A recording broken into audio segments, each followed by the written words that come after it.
Hello students, आज हम इसके क्वेश्चन डिस्कस करेंगे 8.2 एक्सरसाइज के लिए। तो देखिए क्वेश्चन नंबर फर्स्ट, देखिए क्वेश्चन नंबर फर्स्ट है एक्स स्क्वायर माइनस वाई, और इसकी पावर हो गई यहां से कितने 6। ठीक है, इसमें हमें जर्नल टर्म लिखनी है। तो जर्नल टर्म कौन सी होती थी भाई? आर प्लस वन टर्म उसकी जर्नल टर्म होती थी। इसको लिखते कैसे थे हम? 6 सी आर, ठीक है, क्योंकि एन है वो 6 हो गया बेसिकली यहां पर। और फिर आगे कितना होगा सोचिए, एक्स स्क्वायर की पावर कितनी हो जाएगी? 6 माइनस आर, ठीक है, और उसके बाद माइनस वाई की पावर आपके पास आएगी आर। ठीक है, ये आंसर हो गया। लेकिन इसको एक प्रॉपर वे में लिख देते हैं बस। और वो क्या होगा, जैसे 6 सी आर को मैंने एज इट इज रखा, एक्स की पावर कितनी हो गई यहां से 12 माइनस 2 आर, और y की पावर r, लेकिन -1 और है इसके साथ। ठीक है ना, अगर -1 है इसके साथ y के साथ तो उसको आगे लिख देते हैं -1 रेज टू पावर r। ठीक है, तो ये होगी इसकी जनरल टर्म। तो काफी आसान है जनरल टर्म लिखना। देखिए नेक्स्ट है x square minus y x, इसकी पावर है टोटल 12। ठीक है, तो हमसे कहा गया इसमें जनरल टर्म लिखिए इसकी। तो कैसे लिखेंगे इसके जनरल टर्म? देखिए टी आर प्लस वन होता है इसके जनरल टर्म लिखने का फॉर्मूला, और ये होता है एन सी आर। एन है वो 12 है, तो 12 सी आर। फिर एक्स स्क्वायर, एक्स स्क्वायर की पावर आ जाएगी यहां से 12 माइनस आर, और यहां से माइनस वाई एक्स की पावर होगी आर। ठीक है, ये मैंने फॉर्मूला लिख दिया जनरल टर्म का, 12 C r as it is, और यहां से होगा एक्स की पावर 24 माइनस 2 आर, और यहां से -1 की पावर आर, वाई की पावर आर अलग, और एक्स की पावर आर अलग हो जाएगी। अगर इन सबको मैं एक साथ मर्ज करूं तो ये हो जाएगा -1 raise to power r into 12 C r, और एक्स की पावर 24 माइनस 2 आर है यहां पे, और यहां पे आर है। अगर बेस सेम है तो पावर ऐड हो जाएगी, तो यहां से होगा 24 माइनस आर बचेगा, और y के पावर r आगे लिखा हुआ है। ठीक है, तो ये है इसकी जर्नल टर्म। ठीक है, ये शायद सबको समझ में आ गया यहां तक। ओके, अब देखते हैं इसमें आगे इसका सेकंड। देखिए सेकंड में क्या है कि find the rth term in the expansion. जैसे आपको ये दे दिया कोई एक्सपेंशन x प्लस 1/x, और इस कंप्लीट की जो पावर है, ठीक है, इस कंप्लीट की पावर वो आपको दे रखा है यहां से कितना 2r, इसकी पावर दे रखी है 2r। तो आपको इसमें rth टर्म बतानी है क्या होगी। ठीक है, तो कैसे लिखेंगे? देखिए अगर मुझे जनरल टर्म लिखनी होती है rth टर्म, तो मैं उसको कैसे लिखूंगा? T R -1 plus 1। ऐसा क्यों लिखेंगे सोचिए, अगर मेरे से पूछा जाता फिफ्थ टर्म क्या है, फिफ्थ टर्म, तो मैं कैसे लिखता उसको? टी 4 प्लस 1 करता पहले मैं उसको। ठीक है, शायद सभी स्टूडेंट्स को समझ में आ रही है मेरी बात। तो यहां से अगर हमसे rth टर्म पूछी है तो पहले हम उसको कैसे लिखेंगे? r -1 प्लस 1, मतलब 1 है वो प्लस का अलग से करेंगे। तो यहां पे जो 4 लिखा हुआ है उसकी जगह पे कितना बच गया यहाँ पे? r -1। ठीक है, उसको रिप्लेस कर रहे हैं बेसिकली r -1 से। तो फॉर्मूला क्या बनेगा? देखिए n, n कितना यहां से? n है 2r, तो यहां से होगा 2r c r -1। ठीक है, और उसके बाद x की पावर होगी 2r माइनस r -1। ठीक है, दोनों को माइनस करना होता था इन दोनों को यहां से, और 1/x की पावर हो जाएगी यहां से r-1, ठीक है, r-1। अब इसको कैसे एडजस्ट करेंगे देखिए, 2r-CR-1 है, इस पे अगर मैं फैक्टोरियल वाला फॉर्मूला अप्लाई करूंगा तो ये आएगा 2r फैक्टोरियल अपॉन 2r में से इसको माइनस करोगे 2r minus r-1 factorial multiplied by r-1 factorial. ठीक है, ये आ गया यहां तक। और x की पावर कितनी होगी देखिए, यहां से अगर मैं इसको सोल्व करूंगा तो ये आएगा कितना, सिर्फ 1 बचेगा, सॉरी r, यहां से एक सेकेंड, यहां से आपके पास आएगा ये r+1, ठीक है, और उसके बाद 1/x है, उसकी पावर है टोटल r-1, ठीक है। तो इसको आप क्या लिख सकते हैं देखिए, ऊपर तो आ जाएगा यहां पे 2r फैक्टोरियल डिवाइडेड बाई, नीचे कितना लिखा हुआ है देखिए, 2r में से r-1 को माइनस करेंगे तो यहां से जाएगा r+1 फैक्टोरियल मल्टीप्लाइड बाई यहां से r-1 फैक्टोरियल, ठीक है। और x की पावर कितनी आएगी देखिए, यहां से r+1 है और यहां से इसके नीचे r-1 लिखा हुआ है, तो अगर ये पावर ऊपर आएगी तो कितनी होगी, माइनस हो जाएगी, तो कितना हो जाएगा, x² बचेगा सिर्फ, ठीक है। और यही इसकी जर्नल टर्म है, ठीक है, यही इसकी जर्नल टर्म है। अगर हमसे पूछता बताओ rth टर्म का कोफिशिएंट क्या है, तो उस केस में मेरा आंसर होता है यहां से, जिस पे मैं सर्कल लगा रहा हूं रेड से, ये वाला हमारा क्या होता है इस क्वेश्चन के लिए, कोफिशिएंट होता। लेकिन अगर टर्म पूछी गई है तो कंप्लीट को लिखेंगे, आगे x² भी लिखेंगे साथ, ये इसकी टर्म हो गई यहां से, ठीक है। शायद ये समझ में आ गया होगा यहां तक। उसके बाद देखिए next step, find the term indicated in the binomial expansion of the following expression. देखिए 9x minus 1/3 times of root x, ठीक है, इसके पावर है 18, और इसमें हमसे पूछी गई है कौन सी टर्म, 13th। तो मैं अगर इसकी 13 टर्म निकालूंगा तो कैसे निकालूंगा, ये पूछा गया बस।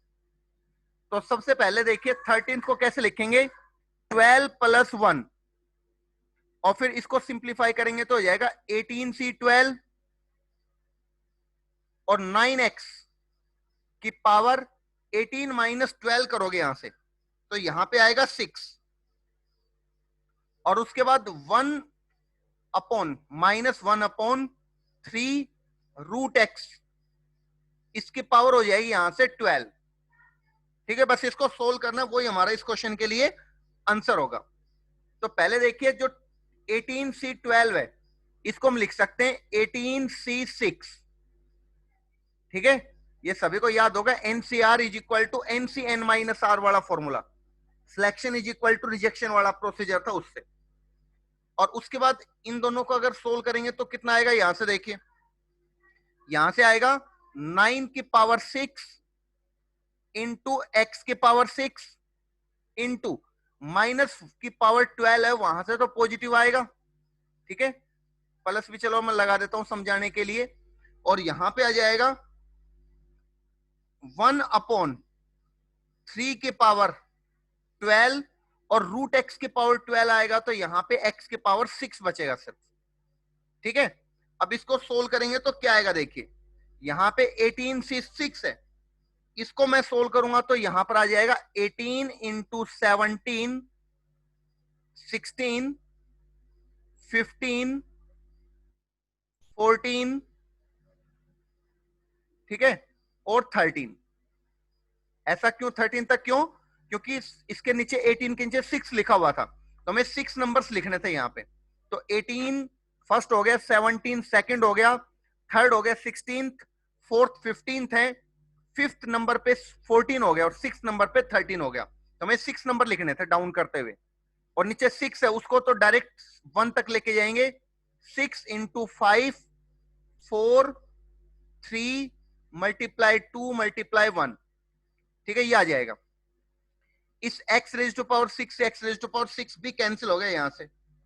अब देखिए यहां पर है 9 रेज टू पावर 6 और यहां पर कितना है, यहां पर भी 9 रेज टू पावर 6 है, क्योंकि 3 रेज टू पावर 12 है, उसको लिख सकते हैं 3 का स्क्वायर मल्टीप्लाई 6, ठीक है ना। 12 था तो 12 को 2 इंटू 6 कर दिया। अब जो 3 का स्क्वायर है उसको लिख सकते हो 9, उसकी पावर 6 हो गया, ठीक है। तो हम कह सकते हैं 3 रेज टू पावर 12 से 9 रेज टू पावर 6 भी कट गया। तो यहां से अब जो सोल्व होके आएगा वही हमारे इस क्वेश्चन के लिए आंसर होगा, और वो आएगा यहां से 18,564, ठीक है। शायद सभी स्टूडेंट्स को यहां तक समझ में आ गया। अब देखिए नेक्स्ट क्वेश्चन है, आपको एक बाइनोमियल एक्सपेंशन दे रखे हैं। नेक्स्ट क्वेश्चन की बात करता हूं, x cube divided by 2, x cube divided by 2 minus 2 by x square, और इस कंप्लीट की जो पावर है वो है 9, ठीक है। इसमें हमें फोर्थ टर्म बतानी है फ्रॉम एंड। तो यहां से हमसे पूछा है फोर्थ टर्म फ्रॉम एंड। तो इसका तरीका मैंने आपको समझाया, क्या होगा वो, बिगिनिंग से कौन सी टर्म होगी। तो उसका तरीका ये है कि सबसे पहले इसके दो तरीके देखें, इसके दो मेथड हो सकते हैं। फर्स्ट मेथड तो क्या है, मैं आपको दोनों ही मेथड यहां पे बता रहा हूं। देखिए fourth term from the end अगर हमसे पूछा है तो हम लिखेंगे जो ये बाइनोमियल एक्सपेंशन है इसके टर्म को आगे पीछे कर दो। कैसे, माइनस 2 बाई एक्स स्क्वायर को आगे लिख लो और plus x cube upon x cube upon x square, ठीक है, उसके पावर 9 है। अगर हमसे fourth term from the end of इसका पूछा गया था तो अब यहां से क्या होगा, यहां से एंड से तो हम लिखेंगे, अब इसको अगर हमने उल्टा कर दिया तो इसके बिगिनिंग से फोर्थ टर्म हो जाएगी वो, ठीक है। दोबारा समझिए, अगर हमें फोर्थ टर्म फ्रॉम एंड लेना है तो ये फर्स्ट टर्म हो गई थी, यहां पे सेकंड टर्म हो गई थी, ठीक है। तो हमने क्या किया, इसको उल्टा ही कर दिया। फर्स्ट नंबर देखो जो यहां पे टर्म थी वो यहां पे मैंने आगे कर दी उसको, जो सेकंड नंबर पे था मैंने उसको फर्स्ट नंबर पे लिखा, और जो फर्स्ट नंबर पे था मैंने उसको सेकंड नंबर पे कर दिया। तो अगर हमसे इसके पीछे से पूछी गई है कि फोर्थ टर्म कौन सी होगी, तो हम यहां पे अब इसके पीछे से फोर्थ टर्म निकालना अगर चाहते हैं तो अब हम आगे से लिख सकते हैं। क्यों, क्योंकि हमने इसको उल्टा कर दिया, ठीक है। तो यहां पर लिखेंगे इसमें हमें फोर्थ टर्म चाहिए फ्रॉम बिगिनिंग, आगे से फोर्थ टर्म चाहिए। तो इसमें फोर्थ टर्म कैसे निकालेंगे, देखिए। तो सबसे पहले उसको लिखोगे 9c3।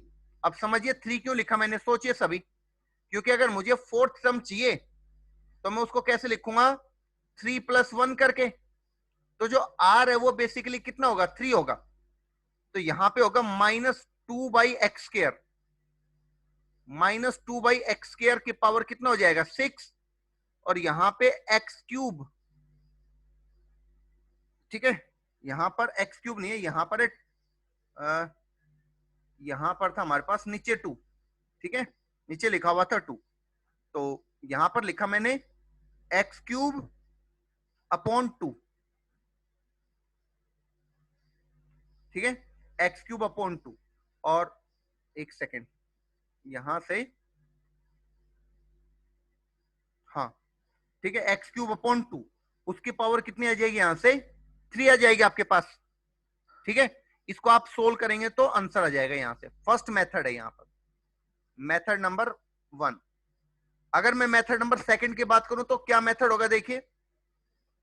अगर हमें फोर्थ टर्म फ्रॉम एंड चाहिए तो किसके इक्वल होगा, अभी मैंने आपको समझाया था, फोर्थ टर्म फ्रॉम एंड, ठीक है, फ्रॉम एंड। तो वो किसके इक्वल होगा, देखिए, वो हो जाएगा टोटल पावर 9। 9 में से जो पूछा गया वो तो करो माइनस, और उसके बाद क्या करेंगे, यहां पर 1 को करोगे प्लस, ठीक है।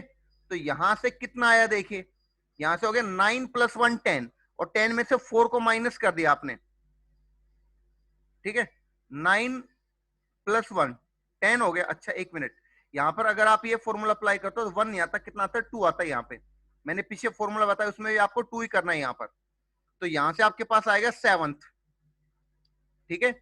7th टर्म फ्रॉम बिगिनिंग चाहिए, तो 7th टर्म फ्रॉम बिगिनिंग चाहिए तो उसको क्या लिखोगे, T7 को T6 + 1, ठीक है। और इसको लिखेंगे यहां से बिगिनिंग जो यहां पे है, यहां से हम 6 टर्म लिखना चाहेंगे, तो क्या होगा देखिए 9C6 और x³ / 2, पावर आ जाएगी यहां पर 3, और उसके बाद -2/x², पावर हो जाएगी यहां से 6। इसको आप सोल्व कर देंगे। वैसे भी आप ऑब्जर्व कर सकते हैं ये दोनों सेम है, ठीक है।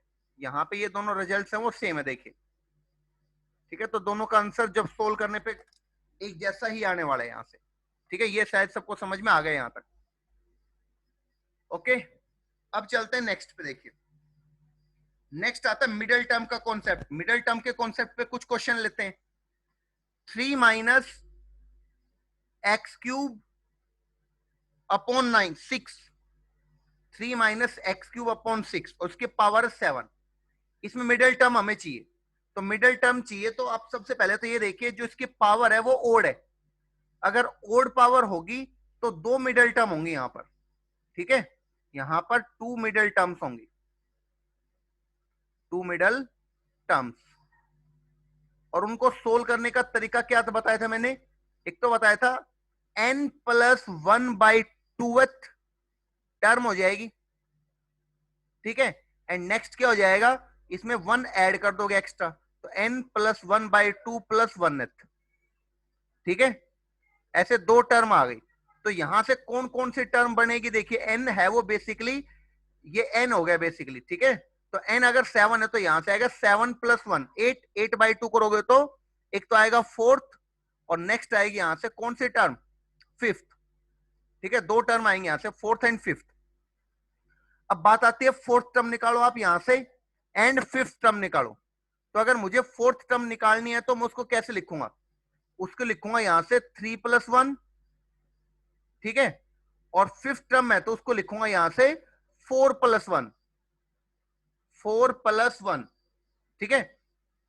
तो कैसे सोल्व करेंगे, जनरल टर्म का फॉर्मूला आपको पता ही है, TR + 1 क्या होता था, यहां से सोचिए NCR, और जो A होता है उस A की पावर होती है n-r, और B की पावर आती है r, ठीक है। ये फॉर्मूला हमारे पास होता था।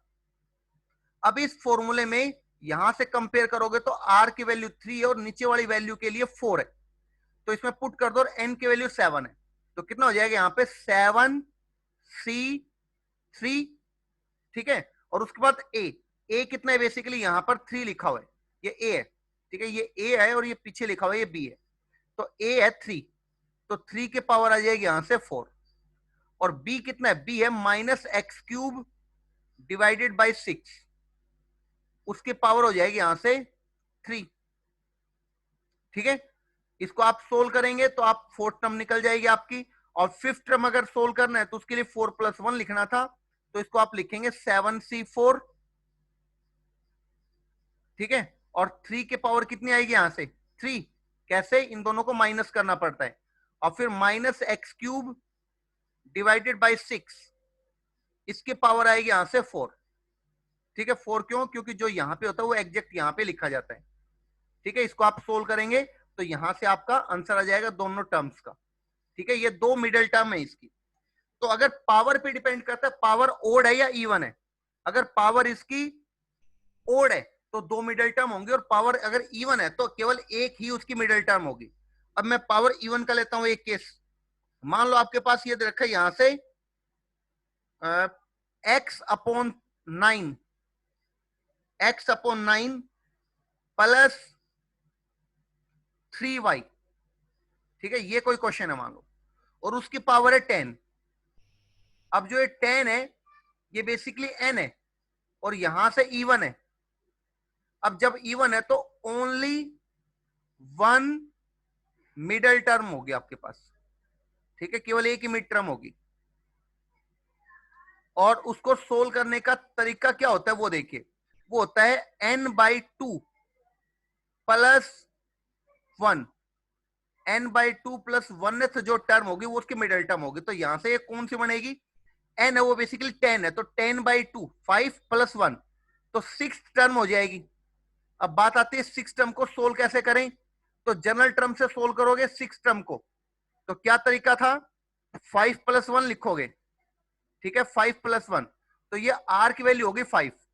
तो फॉर्मूला क्या बनेगा, यहां से ये देखिए, यहां से आपके पास जो फॉर्मूला होता है tr + 1, उसमें r की जगह पे अगर 5 लिखा गया तो यहां से कितना आ जाएगा 10c5, और उसके बाद x/9 की पावर हो जाएगी आपके पास यहां से 10 - 5 तो 5 आ जाएगा, और फिर 3y पावर हो जाएगी, ये 5 है, ये एग्जैक्ट यहां पे आता है पावर में इसके, तो इसको सोल्व आप करोगे, ठीक है, 10c5 तो उसको लिखोगे 10 × 9 8 7 6, ठीक है, इसको मैंने 10c5 को सोल्व कर दिया, और उसके बाद उसके नीचे 5 है, उसको लिखोगे 5 4 3 2 1, यहां तक आ जाएगा।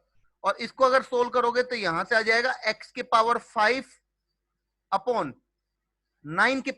है, तो उस 9⁵ को लिख देते हैं 3 का स्क्वायर और उसके पावर 5 हो जाएगा, और यहां पर आ जाएगा 3⁵ इंटू y⁵। इसके आगे तो शायद आप सोल्व कर लेंगे, ठीक है, ये इसका हो गया आंसर यहां तक, ठीक है। तो ये था इसका मिडिल टर्म का कॉन्सेप्ट, ओके। इसी तरह से मिडिल टर्म के ऊपर एक क्वेश्चन और है, देखिए 1 - 2x प्लस x², इसके पावर आपके पास है n, ठीक है, यहां से आपको मिडिल टर्म बताने, लेकिन हम n से तो कुछ जज कर ही नहीं पा रहे यहां पर कि उसकी इवन पावर है या ओड पावर है, तो हमें क्या करना चाहिए, और बाइनोमियल भी अंदर नहीं है तो उसके लिए हमें फॉर्मूला लिखना चाहिए। अंदर देखिए फॉर्मूला बन रहा है 1 - 2x का होल स्क्वायर, 1 - x का होल स्क्वायर है, यहां से ये यहां से हो जाएगा 1 - x होल स्क्वायर, और इसकी पावर है यहां पे n, ठीक है, तो इसको लिख सकते हैं 1 - 2x और उसकी पावर हो जाएगी यहां से n, 2n पावर होगी यहां से। अब इस 2n को देख के हम समझ सकते हैं कि यहां पे ये पावर है, ये कैसी है, इवन पावर है, और इवन है तो अब आप यहां से जनरलाइज कर सकते हो, केवल 2 मिडिल टर्म होंगे यहां पर, ठीक है, और इसके आगे आप एक्सटेंड कर सकते हैं, ठीक है। मुझे बस इतना एक्सप्लेन करना था यहाँ पे कि जो n है वहां से हम जज नहीं कर पा रहे इवन है या ओड है। जब हमें पावर अब पता लगे कि 2n है पावर और वो इवन है, तो हम इवन वाले पैटर्न पे इसको सोल्व करेंगे आगे, ओके। तो ये मिडिल टर्म का कॉन्सेप्ट था यहां तक। तो आप लोगों का जो होमवर्क है वो है एग्जाम्पल्स की, अगर मैं बात करूं, अगर मैं एग्जाम्पल्स की बात करूं तो आपको 1 से लेके और 10 तक के तो एग्जाम्पल्स करने हैं, और एक्सरसाइज, अगर एक्सरसाइज की बात करूं तो एक्सरसाइज में जो क्वेश्चंस करने हैं आपको वो है 1 से लेके, ठीक है, वो है 1 से लेके और आपके हैं यहां तक क्वेश्चन 5 तक, 1 से 5 तक, ठीक है, 1 से 5 तक करने। तो कल के वीडियो में हम इनके डाउट सोल्व करेंगे, जो 1 से 10 और 1 से 5 तक के क्वेश्चंस में से और एग्जांपल्स में से आपको जो डाउट है वो, और आगे के क्वेश्चंस डिस्कस करेंगे कल के वीडियो में, ओके।